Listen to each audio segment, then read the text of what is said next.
بسم الله الرحمن الرحيم الحمد لله الذي له ملك السماوات والأرض وله الحمد في الآخرة وهو الحكيم الخبير. والصلاة والسلام على رسوله الكريم. أشهد أن لا إله إلا الله وحده لا شريك له وأشهد أن محمدا عبده ورسوله. نبينا محمد صلى الله عليه وسلم. رب اشرح لي صدري ويسر لي أمري واحلل عقدة من لساني يفقهوا قولي. ربنا زدنا علما ربنا زدنا علما ربنا زدنا علما. اللهم فقنا في الدين اللهم فقنا في الدين اللهم فقنا في الدين. السلام علیکم ورحمۃ اللہ وبرکاتہ.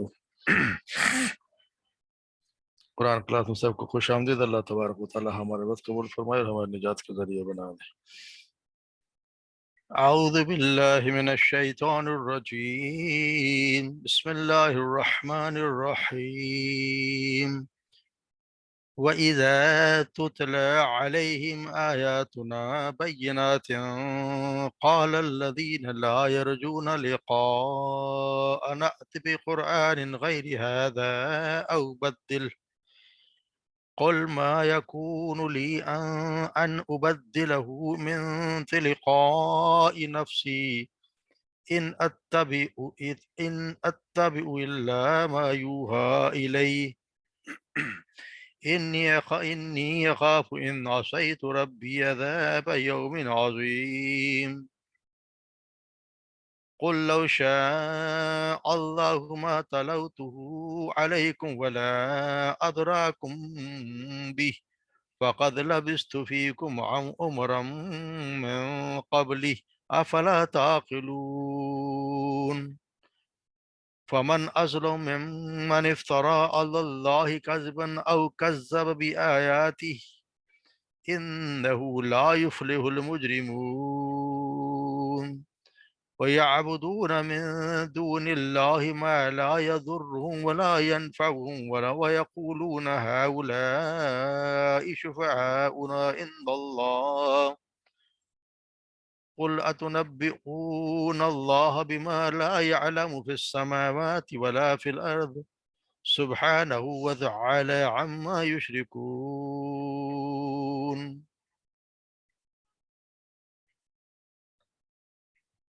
وما كان الناس إلا أمة واحدة فاختلفوا ولولا كلمة سبقت من ربك لقضي بينهم فيما فيه يختلفون. ويقولون لولا أنزل عليه آيات من ربه فقل إنما الغيب لله فانتظروا إني معكم من المنتظرين. صدق اللہ.